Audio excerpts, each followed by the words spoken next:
Pasa y se aclara en Neuquén.ar, con la conducción y el análisis de Santiago Montórfano. Lo que pasa y lo que viene está en Neuquén.ar, el mejor compacto de la política neuquina. Todos los sábados de 9 a 12 por AM550, La Primera. Neuquén Informa. Noticias destacadas. Dos niñas neuquinas escucharon por primera vez. Anaí, de 5 años, y Anelei, de 1, pudieron escuchar por primera vez tras un proceso de activación y calibración de sus implantes cocleares denominado encendido. Se le hicieron los encendidos de 2 implantes cocleares y la activación y la calibración a 2 niñas que fueron detectadas de hipoacusia. Esto es en el marco de nuestro programa de hipoacusia. En ese momento se hace la detección, después se hace la cirugía del implante coclear. Es la primera vez que se ha encendido en un centro de salud, en una sala de fonoaudiología que fue inaugurada recientemente. Así que para nosotros es un hecho muy importante, donde se pudo trabajar con las familias, con las niñas y con todo el equipo. Más información en neuqueninforma.gov.ar. Neuquén Informa.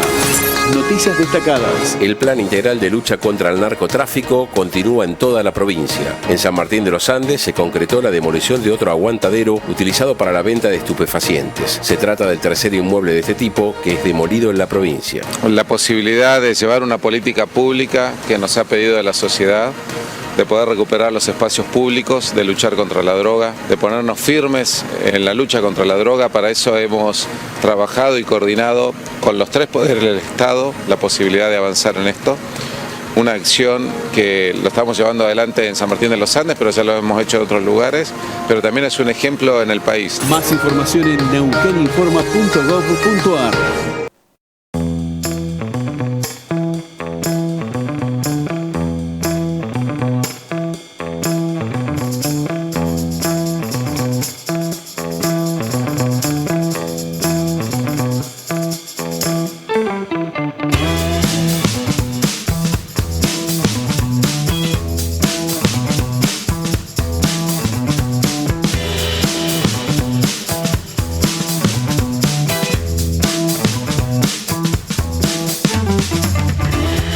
Hola, ¿cómo están? Buenos días, bienvenidos a Neuquén.ar.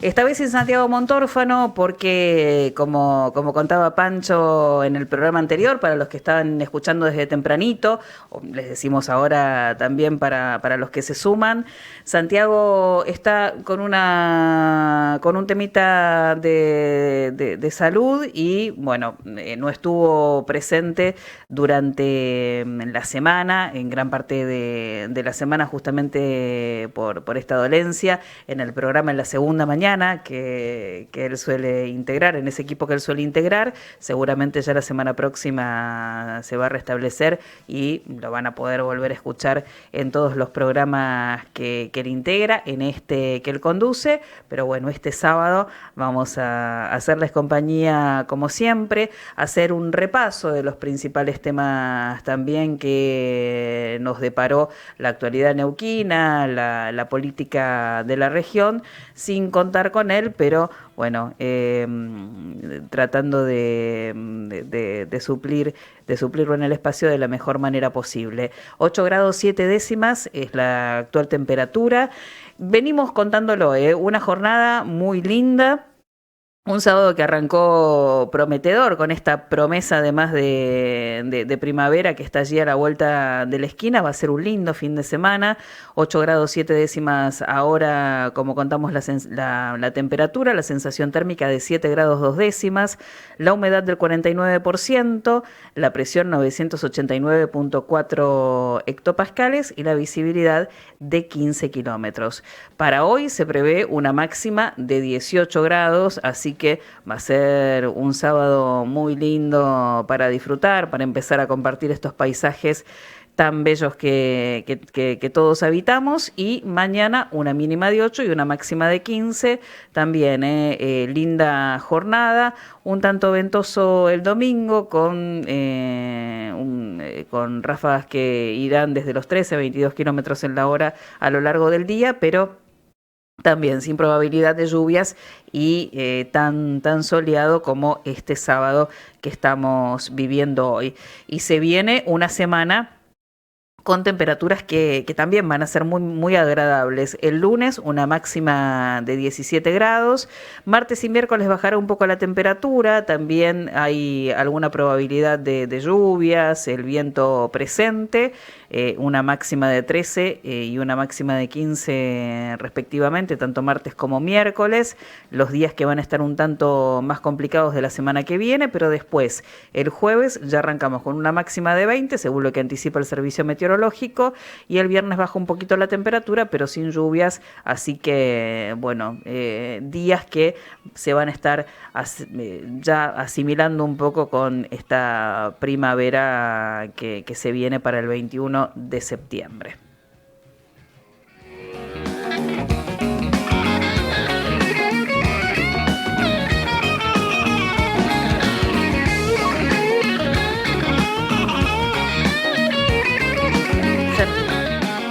Vamos a hacer un repaso por algunas de las principales noticias que nos acompañan en el día de hoy. Una de ellas, hablando de las propuestas que tiene para nosotros mejorinformado.com, tiene que ver con un hecho policial, tragedia en Costa Sur. Apareció un chico de 16 años muerto en la calle, sospechas de linchamiento. Bruno Antical, de 16 años, apareció sin vida en Costa Sur tras ser sorprendido robando. Vecinos habrían reaccionado con golpes. Lo encontró un móvil de la comisaría cuarta luego de un llamado del 911. Este es uno de los temas que hoy está conmocionando justamente a Chipoleti. Amaneció convulsionado este barrio porque en plena calle, después de las 5 de la mañana, se apareció muerto este adolescente de 16 años conocido en el ambiente delictivo. Lo cierto es que el cuerpo fue hallado tendido sobre la vía pública por un patrullero de la comisaría cuarta tras un llamado de urgencia al 911, y los médicos del CIARME confirmaron de inmediato que el joven ya no tenía signos vitales. A simple vista no había heridas graves, pero sí un golpe en la cabeza, y esto es materia de investigación. Potrillo lo apodaban a este joven, y la Fiscalía de turno ordenó la intervención del Gabinete de Criminalística, que valló toda la zona. Se habla de que podría haberse caído de un techo, o también varias versiones hablan de un ataque, de un posible linchamiento, porque los vecinos ya venían denunciando su actividad delictiva en el barrio. Veremos cómo se termina de desarrollar esto, pero bueno, muy joven el chico, hay mucha conmoción en ese lugar. Otro tema que nos viene acompañando además a lo largo de toda esta semana, y que será noticia ya la semana que viene, cuando finalmente se termine este debate. Estafa con planes sociales. La Fiscalía reveló el rol de cada imputado de la asociación ilícita. El fiscal Juan Narváez aseguró que las pruebas acreditaron la existencia de una estructura delictiva organizada en distintos niveles de responsabilidad, que defraudó al Estado en 1.100 millones, de pesos, casi $1 millón, como comentábamos en el programa anterior. Pidieron presión efectiva para 12 de los 14 acusados. El fiscal Juan Narváez detalló que los alegatos finales dieron cuenta de cómo se fue desarrollando toda esta investigación. Toda la prueba indicó que existió asociación ilícita, que 12 de los 14 acusados formaron parte de esta estructura y que defraudaron al patrimonio del Estado. Ahora, la semana próxima, directamente ya se verá cuáles son las penas que se proponen para todos los que están involucrados en este hecho, bueno, que tanto estupor sigue causando en nuestra provincia, en Neuquén. Y en Centenario hubo 2 personas heridas por un violento choque en la rotonda del ex peaje. Varios involucrados que se encuentran internados porque el vehículo estaba integrado por jóvenes de 18, 21 y 21 años, y 22 años. Veremos cómo evolucionan, pero bueno, tuvieron que ser derivados debido a esta situación que están atravesando en su salud.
Vamos con más.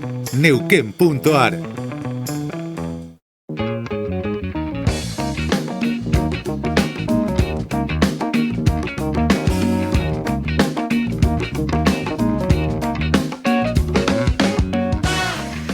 Minutos nos separan de las 11 de la mañana y ayer en la primera mañana de AM550 hablábamos con el titular el subsecretario de Discapacidad de la provincia, Gustavo Iril, que nos contaba acerca de cómo evolucionó una denuncia de la que había hablado justamente en este espacio. Cuando en uno de los programas con Santiago Montórfano le preguntábamos por la situación de discapacidad, él había revelado algo que realmente preocupó, que ellos estaban recibiendo desde su subsecretaría varias denuncias por personas con discapacidad que tenían que ser auditadas y a las que les llegaba un telegrama firmado por quien entonces estaba a cargo de la Agencia Nacional de Discapacidad, Diego Spagnuolo, que ahora lo apartaron del cargo en el marco de toda una investigación que está dándose por presuntas irregularidades, esto a nivel nacional, y el exdirector de discapacidad lo citaba para que se auditaran los planes que tenían, pero en domicilios inexistentes. Luego, cuando ellos acudían y veían que el lugar al que habían sido citados no estaba, se quedaban atónitos con el hecho, pero la sorpresa era mayor cuando tenían que cobrar su pensión por discapacidad y se daban cuenta de que se las habían dado de baja, tomando como una inasistencia el hecho de que no se hubieran presentado en un lugar que en realidad no existía. Esas denuncias fueron recayendo en la subsecretaría a cargo de Idil, que finalmente se contactó con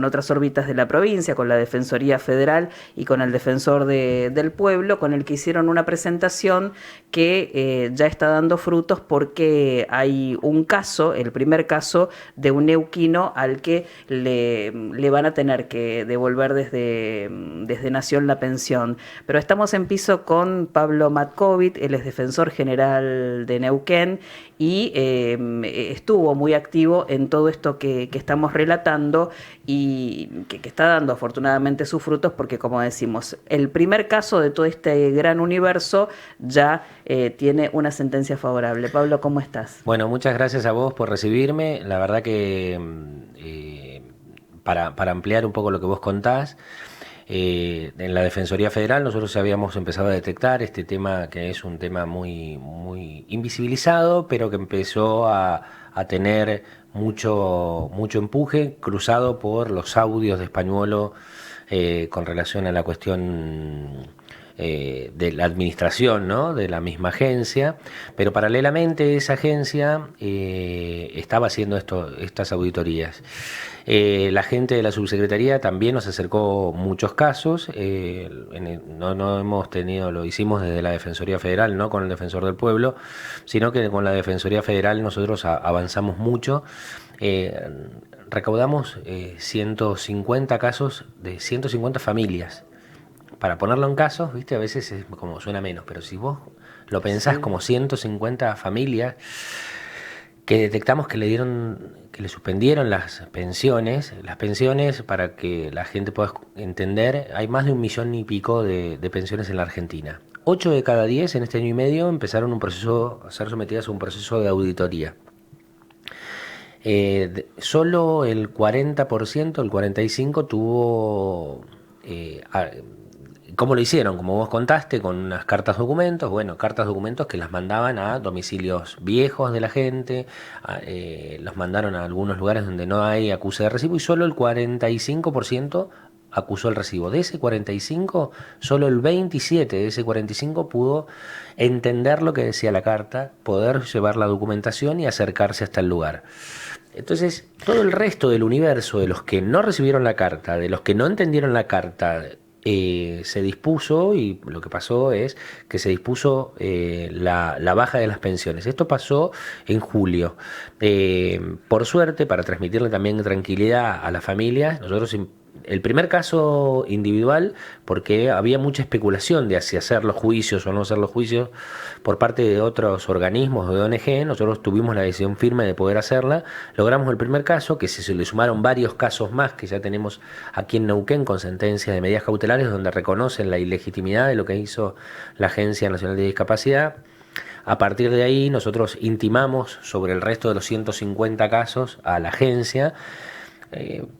A Diego Español lo echaron y se dispuso una intervención. A partir de ahí nosotros pudimos la Agencia Nacional de Discapacidad, a partir de este caso y el volumen que los medios y junto con vos también le han podido dar al tema, logramos que nos empezaran a dar pequeñas respuestas y poco a poco los casos van levantándose las suspensiones, pero entendemos que era muy importante, es un espacio invisibilizado que hoy está cruzado con fuertes denuncias de corrupción. La agencia está intervenida y lo que a la gente le preocupaba venía desesperada, porque como te contaba, 8 de cada 10 fueron auditados, pero la plata, cuando hablamos de cuánta plata es que cobran las personas, está alrededor de entre 250.000 a 300.000 pesos.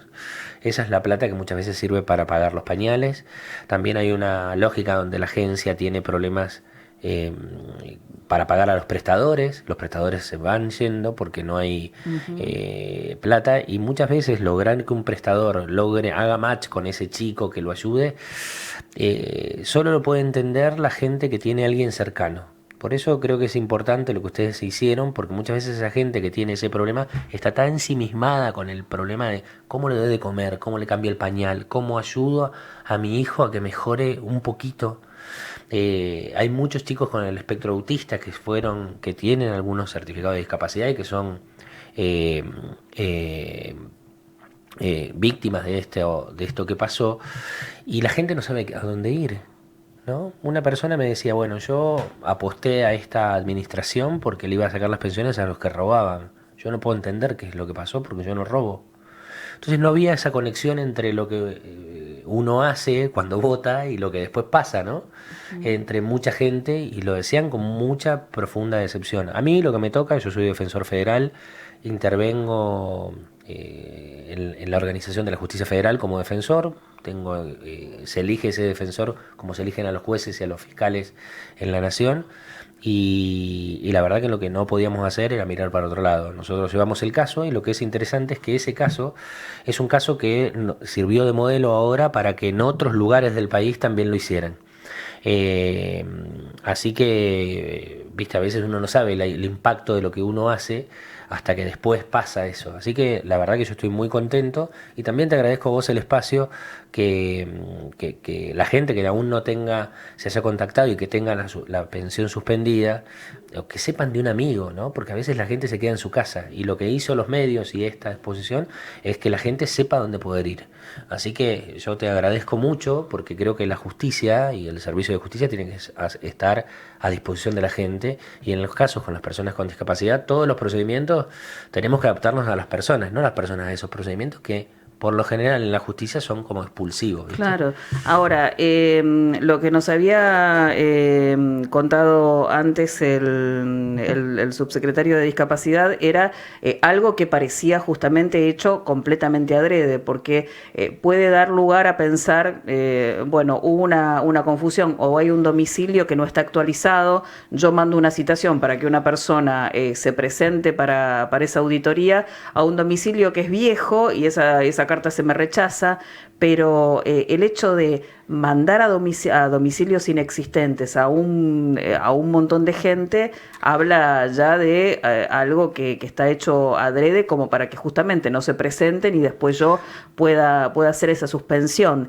¿Cómo se pueden tipificar cada uno de esos casos que recibieron? ¿Cuántos están dentro de este rango? ¿A cuánto para cuánto se utilizó otro tipo de estrategia? Mira, no solo los casos, las lecturas políticas que se hagan, por supuesto que yo la dejo a los que... No es lectura política, hablamos justamente de la visión de la situaciones. subsecretaría, que tiene una mirada que la conozco. Sí, lo que yo te puedo decir es que detectamos, digamos, cuando uno trabaja sobre personas que tienen una situación tan delicada y sobre ese grupo familiar, digamos, no hay que ir como un elefante en el envasar, ¿no? Hay que ir con bisturí, porque por supuesto yo entiendo que es legítimo que separar la paja del trigo, y si hay pensiones que no están bien dadas, que se haga una auditoría, pero esa auditoría tiene que estar ajustada a una cosa que capaz que cuando yo lo escucho en los medios, ¿viste? Hablan los abogados, ¿viste? Mi hija, y se aburren, ¿viste? Y se hablan de los pactos. Bueno, hay una normativa que dice que los procedimientos tienen que adaptarse.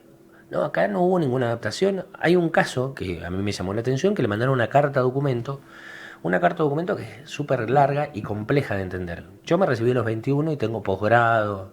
Me resultaba difícil entenderla a mí, que hago y que trabajo de esto. Claro, como que no se entendía para qué... No se entendía el nivel de redacción, qué normas se aplicaban. Estaba mal hecha, porque no tenía ningún ajuste a las personas. Igual estabas mandando. Le mandaron una carta documento a una persona ciega. Entonces, y se la entregaron a otra persona. Por supuesto que esos son los problemas que tienen que ver con no utilizar un medio oficial. Utilizaron algunos, tercerizaron con el correo Andriani, ¿no? Las cartas documentos, y después decidieron suspenderlo. Esta medida, la verdad que nosotros nos encontramos con casos donde gente que no recibió la intimación, gente que las mandaron a otros domicilios, gente que las citaron en otros lugares del país, las citaron a lugares donde no existía, las citaron con un nivel de premura de un día para el otro, gente que es en situación de vulnerabilidad. No se dieron muchas alternativas. La verdad que sí, lo que puedo concluir, más allá del caso anecdótico de cada uno, es que esa auditoría estuvo mal hecha.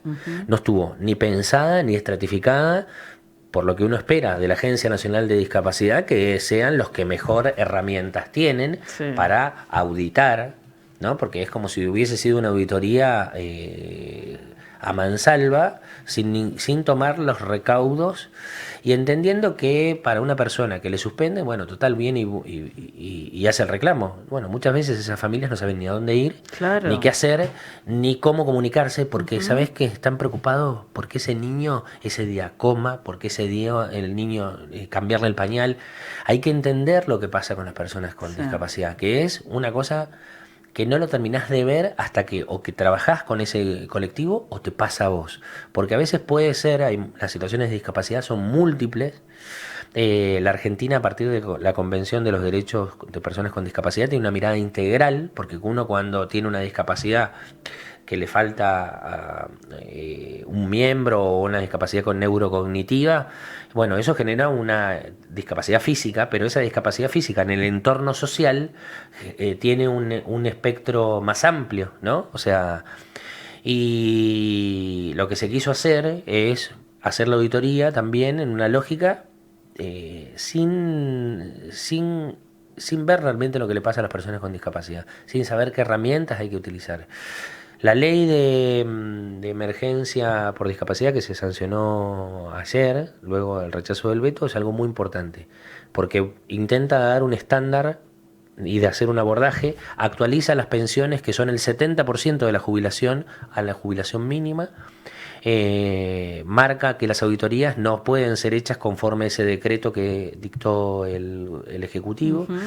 En el medio puedo contarte que utilizaron unas herramientas que fue tal el grotesco de la comunidad científica, utilizaban categorías que no se utilizan hace 50 años en psicología y en psiquiatría, que casi son ofensivas. ¿Viste? De eso hubo un rechazo. Hubo un rechazo y lo derogaron. Pero bueno, ahora con la ley se abre un espacio de esperanza para las familias. Se suspendieron, según lo que yo tengo entendido, las auditorías. Sobre eso iba a preguntar, porque en realidad ayer la noticia fue, se suspenden las auditorías, pero no se habla de lo que pasó, de si va a haber una marcha atrás con las que fueron en el marco de todas estas prácticas para auditar que fueron cuestionadas, si en realidad las que se dieron de baja va a volver a foja cero y se van a rehabilitar. Mira, eso no está claro. Nosotros lo que sí le decimos a la gente es que esté atenta.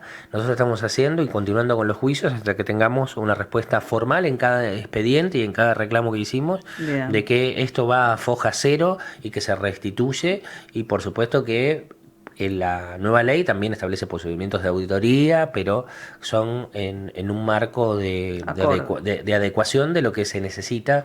Creo que esto fue algo... El titular de la agencia no tenía experiencia sobre la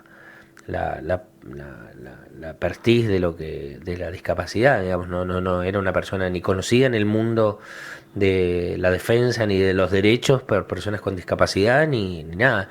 Pero esto no es nuevo. En 2017 pasó lo mismo y la agencia también la tuvieron que intervenir. En ese momento la pusieron a cargo a Gabriela Michetti, sí, que uno puede discutir, o puede disentir o estar de acuerdo con su mirada política, pero era una persona que representaba a un colectivo por su condición de discapacidad,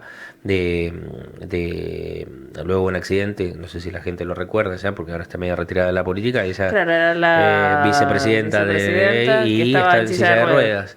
Y ahí volvieron atrás con las auditorías y empezaron un proceso más fino de auditoría que fue mejor al primero. Pensamos que ya el Estado había aprendido, pero lo que notamos es que siempre hay que estar atento. Y lo que es importante, lo que hacen ustedes es ayudar a la gente a saber dónde tienen que ir a reclamar. Bueno, dos cosas. Antes del cierre, porque ya los tiempos son los que nos corren. ¿Cuántos son todavía las presentaciones que se hicieron en la justicia y que se está esperando una respuesta? ¿Y cómo tiene que hacer alguien que fue citado a un lugar que no corresponde, que tiene algo, que sabe de alguien con discapacidad o que es alguien que nos está escuchando y tiene un problema de discapacidad y le sacaron la pensión y la quiere recuperar porque considera que fue arbitraria esa decisión? Nosotros lo que le pedimos a la gente es que se acerque a la Defensoría Federal, que queda en la calle Río Dulce, o que se comunique a través de las redes o www.mpd.gov.ar, ahí buscando la unidad no penal a cargo mía, Pablo Matkovic de Neuquén, puede acercarse ahí para comunicarse a través de no tienen que trasladarse porque hay gente de todos los lugares de Neuquén, sí. Comunicarse a través de los números telefónicos que están ahí o a través del mail con alguna familia, pero lo importante es estar muy atento para ver si pueden recuperar su pensión. Y por otro lado, los casos siguen avanzando, algunos se han levantado de la suspensión y seguimos trabajando fuertemente con estas 150 familias, que todos los días aparece un caso nuevo. 150, sí. Hoy son 150 y estamos trabajando mucho, y le quiero agradecer al equipo de la Defensoría, que son pibes y pibas, abogados, que la vocación de servicio aparece muy fuerte acá porque les pagan por 6 horas y laburan 12. Uh-huh. Y que a veces se critica tanto a los empleados del Estado. Bueno, los empleados que trabajan en la Defensoría son empleados que son del Estado y trabajan intentando darle una respuesta a la gente, que creo que es lo que tenemos que hacer nosotros, los funcionarios judiciales, en todos los estamentos, ¿no? Bien, muchas gracias. No, a vos. Vamos a la tanda, ahora nos queda todavía mucho programa por compartir. Quédate, que venimos con más Neuquén.ar. Vos nos escuchás.